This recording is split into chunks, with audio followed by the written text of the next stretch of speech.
which I need. So I prefer. need. Need. Wow. Yeah. One thing you learn about this whole autism thing is all your preferences out the window. It's need-based. You know what I mean? This is a need-based life.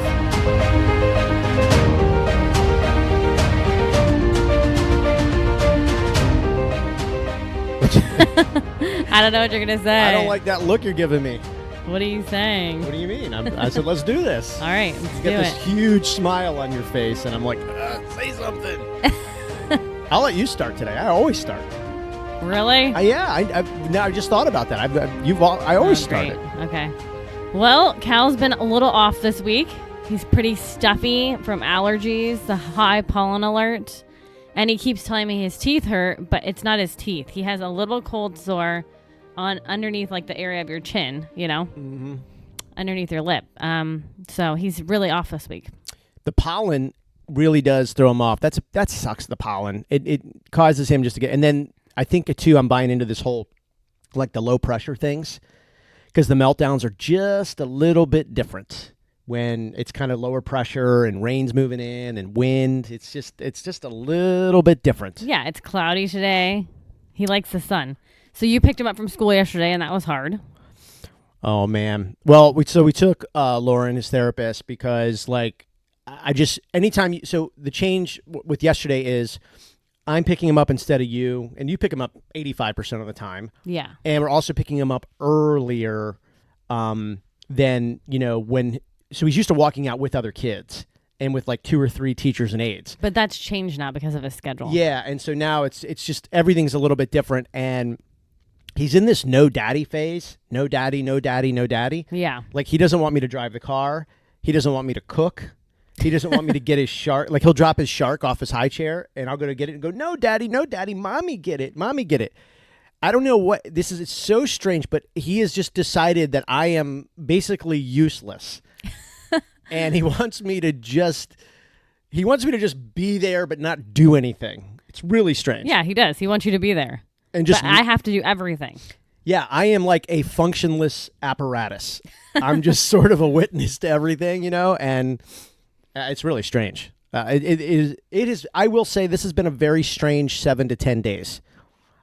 Just with his, I don't know. Behavior. Yeah, just his behavior and the meltdowns and maybe, like I said, the pollen and the runny nose and just his, well, we talked yesterday about he's having a hard time with audio and sound. He wants everything very quiet. Right.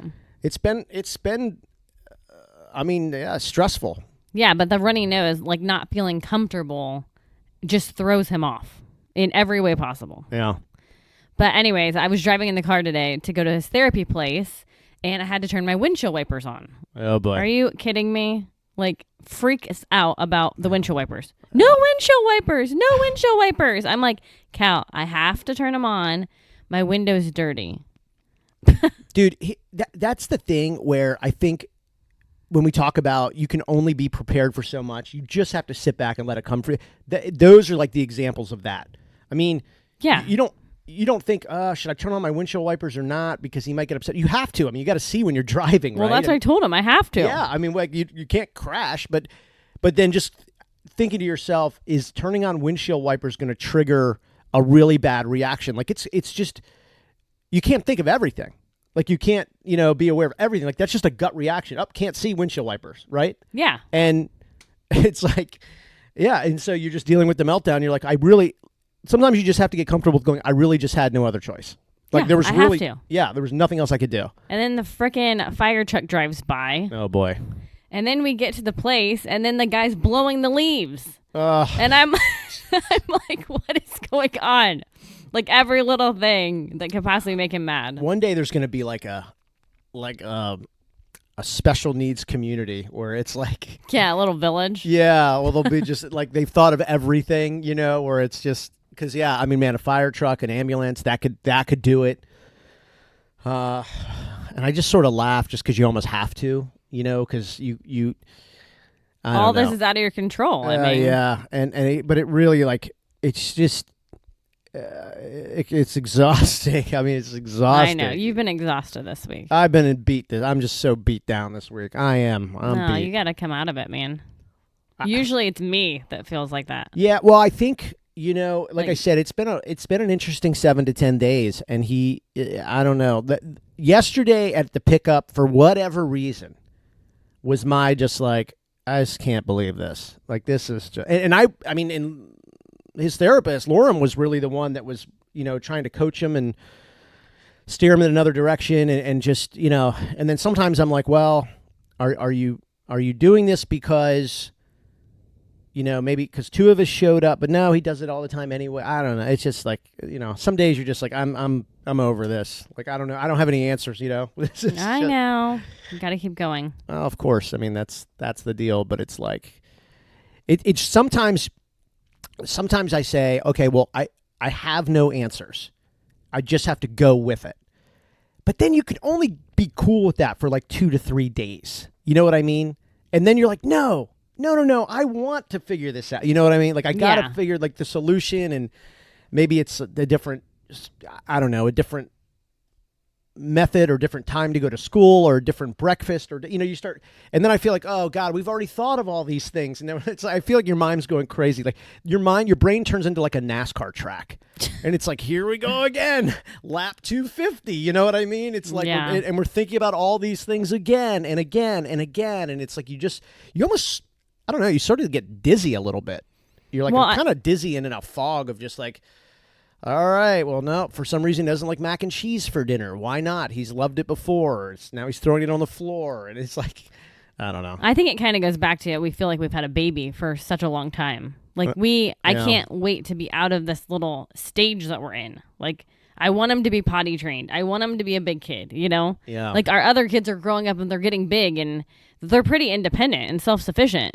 It's like, I can't see that with him. When people say, and obviously people don't know, casually will run into people and they'll be like, enjoy the kids, they grow up fast. But now you're like, you promise? like we want to get out of this stage. Like, this is tough. You know what I mean? And I know. I always say, like, I love that they're growing, Oh, yeah. I'm like, keep growing. Keep getting bigger. Man, you better love them. Squeeze them tight. They grow up fast. I'm like, I'm fine with that. Yeah, when does growing. that start? Like, when does that grow up fast thing start? Like, and no, I don't want him to like grow up too fast, but I do like these phases now are this is definitely the toughest for me. It's toughest it's ever been right now with him. Yeah. The like yesterday there were some screams, and I'm like, what? I've never even heard that. I mean, some of the screams now are just strange. I mean, and it's not like he's screaming and crying. It's just like an out of the blue scream, and I'm like, what prompted that? And you kind of look around. It's like, there's no music on. He's just with his iPad. He's watching his sharks, which he loves. He's eating strawberries. He's drinking his water. Like, nothing else is too different. And then all of it, and I'm just like, holy cow! Like, where did that come from? Well, my sister's in town with her family for their spring break, and she's texting me about possibly meeting today. And I said we could meet him at the park, and then she mentioned dinner, and I'm like, we don't go to restaurants. Not happening, man. It's not happening. I'm like, we'll eat before we meet you because we don't go to restaurants very often. Yeah. Well, and again, it's just people don't know. They don't understand, Well, and being on vacation, that's what they're doing. No. I get, yeah, of course. I mean, you go on vacation, you want to go out to eat 5 times a day. I get it. It's just, but it's not, like, it's not talk. It's when you get there, like, we're doing them a favor by saying, we're not doing restaurants. You know what I mean? Like, trust me, we're doing you a favor. Well, like you said, you're not going to enjoy paying a restaurant tab, listening to what you're going to have to listen to and see what you're going to have to see. And that's not being mean on Cal. It's just because he's not going to enjoy it either. Like, why, it's going to be a place he's probably never been. It'll be around people he never sees. Right. It's going to, you're talking about all like multiple transitions in there and inflection points for meltdowns and everything. It's like, trust me, we're doing you a huge plus by not. Well, like you said, the last 7 to 10 days has been a little weird. And so why would we add anything extra on top of it? And then when we go, our focus is just keeping Cal satisfied and in his seat, not having a meltdown. It's just funny when people ask. Like, I said 6:00 is when the kids have practice, and maybe we can meet at the park. And then she was like, yeah, maybe we can go to dinner after. And I'm like, I'm thinking you're out of your mind. Brave Number girl. one, Brave girl right there. I would never go to dinner at 7 or 7:30 or whatever, Number 2, we don't really go out to eat. Megan gets the Brave Girl on Vacation award for the week. Brave girl. No, there. it was nice, but I'm just like, no, we don't do that. Yeah. It was just. Well, the kids have football tonight. There's a park there. I don't know if you want to go to that park. But, Yeah, that's what I'm talking about. Oh, yeah. Just meet for like 45 minutes. Well, or and I something. just say that because he knows that park. Well, I would it's typically probably- go anyway. Yeah, like on a night that's like probably tonight. like his most favorite outdoor place. Well, it's gated in, Yeah. which I need. So I prefer. need. Need. Well, Yeah. One thing you learn about this whole autism thing is all your preferences out the window. It's need based. You know what I mean? This is Yeah. a need based life. So, well, that's good. Yeah. It is. You know, it's funny. So we've lived here for like 5.5 years, and you know, this is a heavy tourist area. You know, people come down for the Gulf of Mexico and the beaches and the beach bars and the restaurants, and it's beautiful here. Great place to live. But before this, we lived in Vegas, which is the same thing. this on steroids, right? It's even more tourist, right? That's all it is. Right. I remember we lived there, and that stat that blew my mind was there's about 2 million permanent residents in Vegas and 50 million annual visitors. I mean, 50, That's crazy. 50 million people a year go to Vegas, and 2 million live there permanently. I mean, it's like, I know. yeah, I mean, you could spend the whole day walking around Vegas and trying to find somebody who lives there, and you couldn't. You know, you spend the whole day asking. You know, Well, it's crazy living there because you don't really go to the Strip very often. right? You know, Yeah, I mean, the people that live there stay away from it. but it's just interesting, like living in a place where tourists are there all the time, and also but trying to have like finding places for Cal that are safe, that feel like home, you know. But then people come to town, like when you're in, like I would say, I saw more of my friends when I lived in Vegas than I did living where I met them. Oh, Like, yeah. even if I lived down the street from them, Yeah. you know, you'd see them like 2-3 times a year when you lived in wherever. Right. You moved to Vegas, you see them 6 times a year. I'm like, you know, But even here, you see people more. even here you see people more Yeah. often. Vegas, it was a lot of like businesses and conventions and stuff. They're like, hey, I'm coming back for another convention. I'm like, you were here 2 months ago. Yeah, we kind of do this every like 3-4 months. I'm like, geez, it's awesome.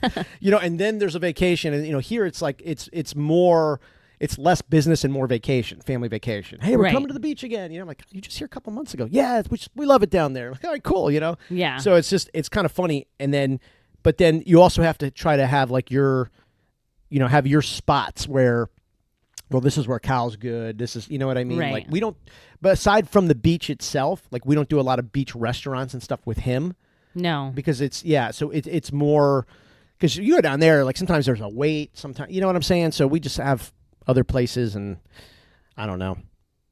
If you want to see us, you gotta plan ahead. Yes. That's for sure. And it's a lot easier just to come to us. Yeah. You know what I mean? We stay within our little 5-mile bubble, and that's pretty much it, you know? Yep. So we're that one family that's really not affected by gas prices. Sorry. Oh, But my gosh. Well, we're just in our bubble. I mean, it's just the way, you know what I mean? Like everybody, like the schools are within a couple of minutes, and I don't know, the gym's a couple of minutes. My work. Your work's a couple of minutes. Yeah. The beach is a couple of minutes. Everything's a couple of minutes where we need to be. But I mean, thank God for that, right? Because I mean, I couldn't imagine so many people have a huge commute to work, sit in traffic, and, you know, post-pandemic, now people are starting to go back and commute and everything like that. I mean, gosh, that would be like, you know, or what if you had that? What if you had that huge commute? Like, I'd have to get up, do all the trips to multiple schools. We just couldn't. You just couldn't couldn't think about do it. Yeah. I mean, even our kids playing like travel ball and stuff. I'm like, we really can't do that. It's tough. You know? Yeah. You're driving an hour away.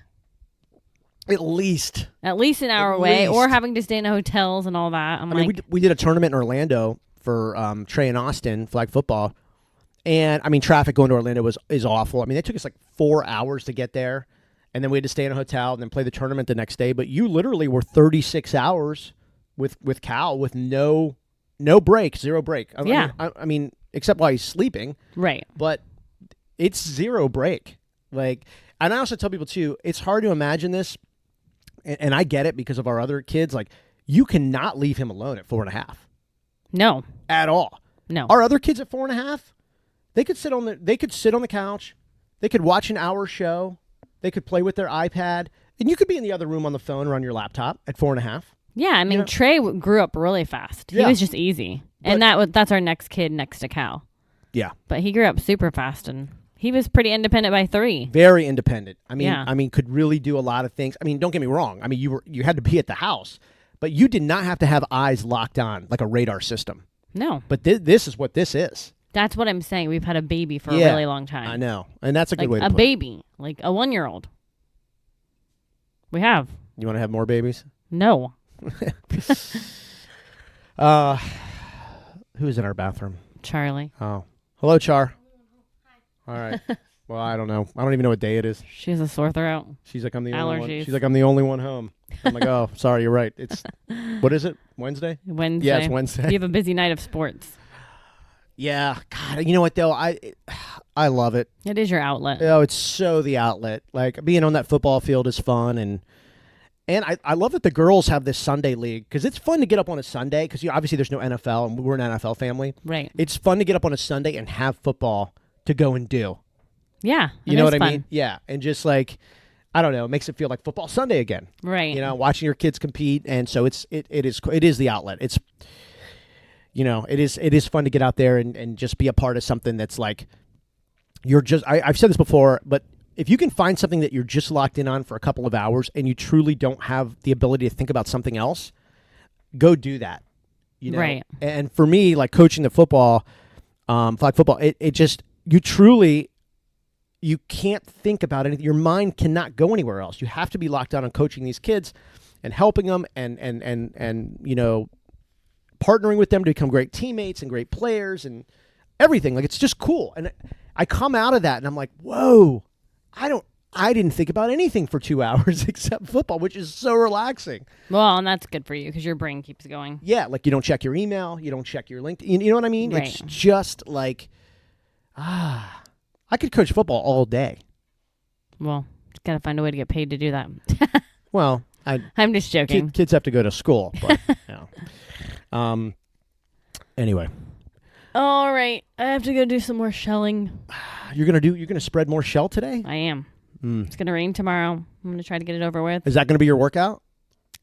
Probably, because it's hard. It is hard, man. It's really hard. I was trying to calculate about how many calories you burn spreading the shelling. My body still hurts. Yeah, there's from Monday. I mean, you from wheelbarrowing. Yeah, that's a tough one. Well, because you have to like hold it. This is one wheel, so it turns and it can fall over. So you have to keep your core tight. From the tight. first load, you're drenched with sweat, yes. and that continues until you're done. Yes. So I mean, like you are instantly dehydrated. I actually am starting to believe that a wheelbarrow, it might be the best workout ever. It's good. Like, fill up a wheelbarrow and walk around your neighborhood, and I'm telling you. You will get destroyed, and do it with a weighted vest on. Because that's what I've been doing. And I got to tell you, it has just beaten the hell out of me. Yeah. But it feels really good. You almost get that sauna effect while you're working out. Yeah. You know what I mean? Yeah, I'm kind of dreading it because it does hurt. No, but, I think it's. But I'm going to do it. I think it's like a cleanse. Yeah. My biceps hurt in like an area I didn't even know. You're growing muscles in areas you shouldn't be growing muscles. We're Yeah. turning into mutants because of this shelling. But I'm going to cook a little bit first. I haven't been in a cooking mood lately. Speaking of cleanse, let's talk real quick about Aspire Nutrition. Those are the probiotics and nutrients that we're on. We started with Cal and his little autism tummy, which has, God, bothered him forever. And the doctors told us that this was going to happen. We sort of were late to this party to get the probiotics in them, but they're really helping him out. Now, of course, all the kids are on it. We're doing the multivitamins. I'm on the cleanse, which I think kind of inspired me to get the weighted vest, because I'm like, hey, if I'm doing this cleanse, you know, and really ridding my body of these toxins and these free radicals, which just really cause like a warfare in your body, maybe I should just go next level and do all this other stuff too. Like, you know, wheelbarrow workouts and weighted vests and everything. Yeah. So that's what we're doing. The omega 369s. It's awesome to get that, especially the kids. I mean, you know, we can't feed our kids fish every day, you know, and get those important omegas.